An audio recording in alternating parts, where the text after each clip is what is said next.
All right, listen up. Me and my 200 subscribers are trying to get added to this lawsuit immediately. If you've been living under a rock for the last, 3 weeks, but especially the last 48 hours, you might have missed in the Christian apologetics community the debate between Wes Huff and Billy Carson. And if you haven't, you can also just listen to me talk about it anyway, because it's pretty crazy of a situation. So basically, Billy Carson has been going around for a while, and this is something that I wanted to address. It's people like Billy Carson who are promoting this kind of secret knowledge, ancient aliens type of lies that kind of interfere with Christianity and kind of intersect with the whole idea that our beliefs are invalid because we just don't know what we're talking about, and we don't know that our belief is actually in aliens and all these secret books that disprove Christianity and things like that. So if you haven't seen the debate, it's pretty much just a complete removal of those things. Now, as Wesley Huff said, it's honestly pretty overwhelming. It's not like the most absurd demolishment of a human being that's ever happened in history. But basically, Billy Carson says some stupid things that he's said before on Joe Rogan and whatever other popular podcasts that he's been on. And then Wesley says, actually, you're wrong about that. And it just seems like you don't know what you're talking about. And here's the text that you're referring to. And like 2 examples, he just like reaches back and pulls it off his bookshelf and is like, here's the text you're referring to. And you're just wrong about what it says. So I mean, it's just really interesting. It was a really spectacular thing to see. The biggest accomplishment of it is really just kind of the demolishment of these like Joe Rogan bros, I would say, at least in the secret knowledge space. Now, don't get me wrong. I love a good Joe Rogan Experience podcast. And I think a lot of the guests are very good. But then you have a lot of these secret knowledge, ancient alien type people. It's like modern day Gnosticism. I'm telling you, we make a whole nother video on that. And I get these people all up in my comment section trying to tell me that I don't know what I'm talking about because there's all these, these secret things before, and, Yahweh was a Canaanite god, and Enoch was an alien experience, and our books were just written by aliens, and we have no manuscript attestation to how old these are, and there's all these older religions, and these people just have no idea what they're talking about. And so this is a victory over those people in this instance. It's a victory over this idea of secret knowledge. It's worth mentioning that I really like the conspiracy mindset. I don't think there's anything wrong with being a conspiracy theorist. There's a lot of things about which I think that we can have our conspiracy theories. But when we extend that into ancient history, we're getting a little bit interesting with it. That's really all I would say about that, is we're getting a little bit creative because we really don't know what happened in ancient history. Now, we have records of what the CIA is doing in modern times, and that's a different conversation than the records of what we have of things happening in ancient times. I also think that the alien conspiracy is by far and along like the worst explanation for some of the weird things that we have in history. And I actually think the Bible happens to offer a better explanation than those things. If you want some evidence of that, go watch my video on the fallen angels and the mythological gods. I think that makes some interesting points about what I'm trying to share here. And I definitely want to do another video talking about how kind of some of these secret things are better explained by demons than aliens.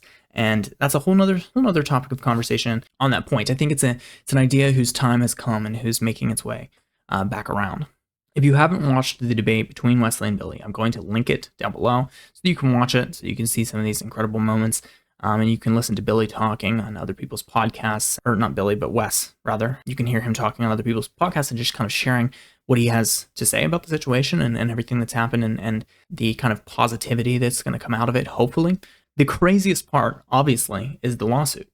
It's the fact that we have Billy Carson going on like a 3.5-hour rant talking about how he's going to sue everybody, not just Wesley Huff, but like everybody involved and also possibly other people in the Christian apologetics community. He's just going to keep coming for him. He's going to get them all. So we're just here in an effort to get added to that lawsuit for some name recognition. I would be really thrilled to be a part of that. So he's really blown this out of proportion into something that, like, if we had just watched the debate, like, it might have been something, but who's to say that Billy Carson's followers or even the Joe Rogan bros would have even watched it, except for the fact that now he's made it such a big deal with these lawsuits and with this crazy ranting video that everybody's like, I need to know what's going on with this drama. And because of that, now everybody wants to watch it, which is, exactly what he probably didn't want to happen, but that's what's happening because it was a foolish move. As of the time of recording this, the debate on Wes's channel has over 400,000 views, so it's doing quite well for a debate in our space, and hopefully it just continues to get the recognition it deserves. It's really only the first half of the debate that has anything really interesting even to say, so it's just so fascinating that it's become such a big deal. It's really a minor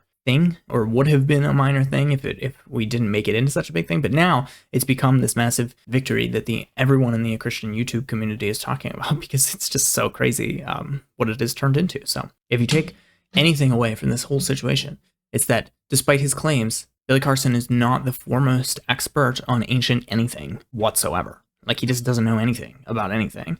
I think that's probably the biggest takeaway. I know he's claiming to be the victim in all this, and he's also claiming all this ridiculous stuff along with the lawsuit about how the whole thing was AI deepfaked, and he's being chased down by Christian-made bots that are trying to remove him, and it's just crazy. We're conspiracying in the other direction. It was just a little crazy to me. Like, you don't often hear, conspiracy theories going against the Christian apologetics community for doing something like that. Like, I'm not sure what motivation or who would have the capability to even do what he's talking about. And I just, it's really a strange time to be alive. And I think that this is a good example of that. So I'm going to have more content going up talking about kind of the specifics of the ancient aliens versus angels and demons Christian worldview idea, because I think that's a topic that needs more attention. And I think one of the things that you can see in the conversations that Wesley's having with other apologists after the fact and in these interviews that he's doing is that there's not a lot of knowledge around the things that Billy Carson is talking about. And that is part of the problem. He's bringing up these crazy things that people haven't heard of, like the Emerald Tablets of Thoth and just these other ancient stories, the Enuma Elish, which even a lot of Christian apologists haven't read and aren't familiar with. Now, I'm a little bit more familiar with that stuff just because it's something that interests me versus what other people are. And so I think it's something valuable to make content about. And so I'd like to do some segments talking about that kind of ancient stuff. And I think it's a really important thing to introduce into the Christian apologetics community. So hopefully